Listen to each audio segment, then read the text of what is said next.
이스라엘이 헤즈볼라를 대대적으로 공격하면서 레바논 사람들이 지난 2006년 이후 가장 많은 사상자를 낸 하루를 보내고 있는 가운데 이스라엘이 레바논 주민들의 휴대폰 정보까지 완전히 장악하고 있는 것이 확인돼서 충격을 주고 있습니다. 한마디로 이스라엘의 정보력이 상상을 초월하기 때문입니다. 이런 상황에서 이스라엘은 레바논의 헤즈볼라를 향해 대대적인 공격을 감행했고 헤즈볼라도 이에 맞섰습니다. 그러나 전면전 상황으로 번져가지는 않을 것이다. 이런 전망이 나옵니다. 왜 그런지 와이타임스가 짚어봤습니다. 지금 시작합니다.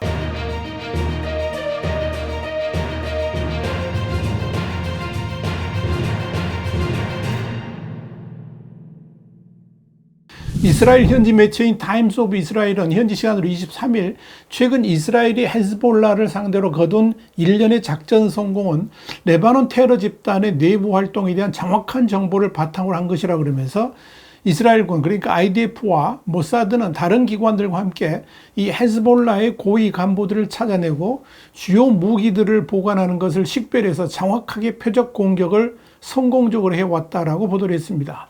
타임스 오브 이스라엘은 이어서 지난 23일 헤즈볼라에 대한 대규모 공습 직전에 이스라엘 당국이 레바논 주민들의 휴대전화를 통해 별도 통보가 있을 때까지 헤즈볼라 관련 시설에서 멀리 떨어져 있으라 하는 안전 문자들을 전송하기까지 했다 그러면서 이는 이스라엘 당국이 레바논 주민들의 개인정보는 물론이고 일대 통신망들을 사실상 장악했을 가능성이 제기되고 있다. 이렇게 전했습니다.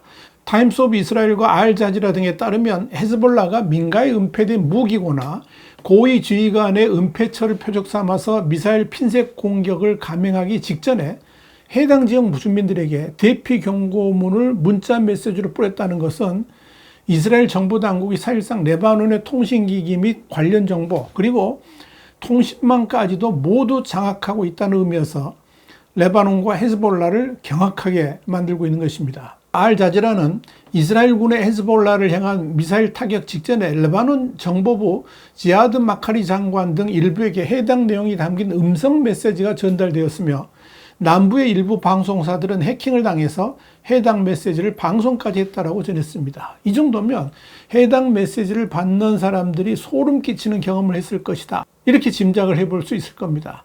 이스라엘이 이렇게 레바논의 통신망까지 완전 장악하고 이를 무기로 작전을 펼친다는 것은 한마디로 레바논과 헤즈볼라 사람들의 정신을 혼미하게 만들면서 공포심을 갖도록 하기 위함인 것으로 보입니다.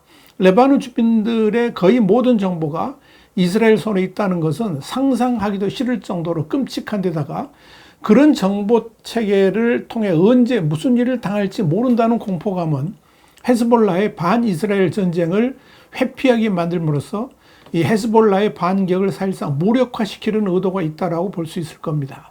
여기에 대해서 정부 전문가들은 이스라엘이 모사드의 정보력과 정교한 스파이웨어 기술을 토대로 레바논 주민들의 휴대전화 번호뿐만 아니라 통신 내역과 패턴 등까지도 파악하고 있을 가능성이 높다라고 보고 있습니다. 중동적 전쟁 전문가인 이 엘리압 마그니어는 알자지라에 이런 말을 했습니다. 2007년에 이스라엘 정보기관 그러니까 모사드가 레바논 통신 시스템에 설치한 스파이어가 발견된 적이 있었다 그러면서 특정 지역에서 평소보다 많은 숫자 휴대전화 통신이 감지되면 헤즈볼라 회의가 있다고 추정하는 식으로 통신 정보전을 벌인다라고 설명을 했습니다. 이렇게 레바논 주민들을 공포로 몰아놓고 있는 이스라엘이 현지 시간으로 23일에는 헤즈볼라 목표물을 약 1600곳을 향해서 이 공습을 가함으로써 레바논 주민들은 그야말로 공황 상태에 빠졌습니다. 레바논 당국은 이로 인해서 492명이 사망을 하고 수만 명이 피난을 떠났다고 밝혔습니다. 이는 수십 년 만에 가장 많은 사상자가 발생한 레바논의 하루였습니다. 이스라엘의 공습을 받은 남부 국경 지역에서는 수만 명의 시민들이 북쪽을 향해 피난에 나섰습니다. 로이터는 이로 인해서 수도 베이루트로 연결되는 고속도로는 가족과 함께 각종 가지도구를 실은 자동차들로 가득 메워져서 엄청난 교통 체증에 시달렸다고 전했습니다. 이런 상황에서 레바논 주민들을 더욱 공포에 떨게 만드는 것은 이스라엘이 휴대전화를 통해 보내는 문자 메시지입니다. 이스라엘군은 당신이 살고 있는 동네에 설치된 테러 관련 시설을 파괴할 예정이다. 당신들을 해치고 싶지 않으니 당장 집을 떠나라. 이런 아랍어 메시지가 그것인데요. 이미 무선 호출기 그러니까 삐삐와 무전기 등의 대대적인 폭발을 경험한 바 있는 레바논 주민들에게는 이 이스라엘 당국이 보내는 문자 메시지 자체가 공포의 대상으로 떠오르고 있다는 겁니다. 이스라엘은 그렇게 문자 메시지만 보내는 것이 아닙니다. 그 후 실제로 해당 지역에 대대적인 폭격을 가하고 있어서 레바논 주민들은 더욱더 공황 상태에 빠질 수밖에 없는 그런 상황인 것입니다. 일단 피난길에 오를 수밖에 없다는 겁니다. 실제로 이미 레바논 남부 국경의 피난민은 11만 명에 달하는 것으로 알려졌습니다. 그렇다고 피난길의 종착지인 베이루트에 도착했다고 해서 안전을 보장받는 것은 아니라는 점에서 레바논 주민들의 고민은 더욱 커져갑니다. 이미 헤즈볼라가 사용하는 무선 호출기 수백 대 폭발을 지켜본 이들이라서 공포와 공황 상태는 더욱 확산되고 있습니다. 지금 레바논 사람들이 제일 두려워하는 것은 지상전으로 전쟁이 확대되는 것입니다. 레바논 사람들도 당연히 지상전으로 갈 것으로 예상을 합니다. 그렇다 보니까 레바논 사람들은 지금 어찌할 바를 몰라 전전긍긍하고 있다라고 보면 될 것입니다. 그렇다면 헤즈볼라는 과연 이스라엘의 파상 공세에 맞서서 전면전을 치르게 될까요?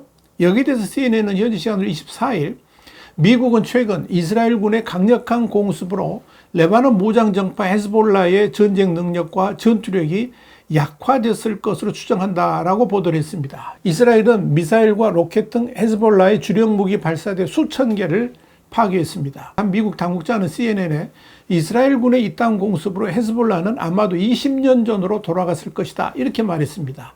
이런 상황에서 헤즈볼라가 전면전을 치르려면 당연히 이란의 지원이 절대적으로 필요할 것입니다. 일단 헤즈볼라는 이스라엘 북부 지역을 겨냥해서 수백 발의 로켓을 쐈고 이스라엘은 전투기를 동원해서 레바논 남부와 동부 등에 있는 미사일 및 로켓 발사대 등 헤즈볼라 시설 수천 곳을 융단 폭격했습니다. 어찌 보면 전면전으로 가는 전초전처럼 보이지만 여기서 가장 중요한 것은 이란의 태도일 것입니다. 이란의 마수드 페세시키안 대통령은 현지 시간 23일 유엔 총회에 참석하기 위해서 미국 뉴욕에 도착해서 기자들에게 우리는 중동의 불안정을 일으키는 원인자가 되고 싶지 않다 그러면서 중동에서 전쟁이 일어난다면 돌이킬 수 없을 것이다 이렇게 말했습니다. 페세시키안 대통령은 이어서 우리는 평화롭게 살고 싶고 전쟁은 원하지 않는다 그러면서 전면적 갈등을 만들고자 하는 것은 이스라엘이다 이렇게 덧붙였습니다. 페세시키안 대통령 그러면서 이스라엘이 중동에서 더 확대되는 전쟁을 일으키려 하고 있으며 이란을 더 광범위한 갈등으로 이끌기 위해서 함정을 파고 있다라고 비난했습니다. 당연히 이란은 이스라엘이 파놓은 함정으로 빠져들지 않겠다 이런 선언을 한 셈입니다. 실용주의 외교 노선을 추구하고 있는 페세시키안 대통령은 이스라엘이 헤즈볼라를 향해서 집중적인 공습을 가한 23일에도 중동 갈등을 대화를 통해 해결하자라고 당부했습니다. 현재 상황에서 이 페세시키안 대통령의 발언들을 살펴보면 이란이 앞장서서 전쟁을 전면전으로 확대시킬 것으로 보이지는 않습니다. 지금 상황에서 확전은 이란의 국익에 전혀 이득이 되지 않기 때문입니다. 오히려 이란은 미국을 향해서 이스라엘의 전쟁 충동을 막으라고 요청하고 있는 것으로 보입니다. 그렇다면 헤즈볼라 단독으로 이스라엘과 전면전을 치르기에는 힘이 붙인다는 점에서 이 전면전 가능성은 그만큼 낮아진다라고 정리할 수가 있을 겁니다. 이런 가운데 최근 시어도어 루스벨트 항모전단을 철수시킨 바 있는 미국은 전투 병력을 추가로 재배치하기로 했습니다. 확전의 위험을 경계하면서 내린 비상조치로 보입니다. 화이트하우스 국제정세 분석의 주북이었습니다. 감사합니다.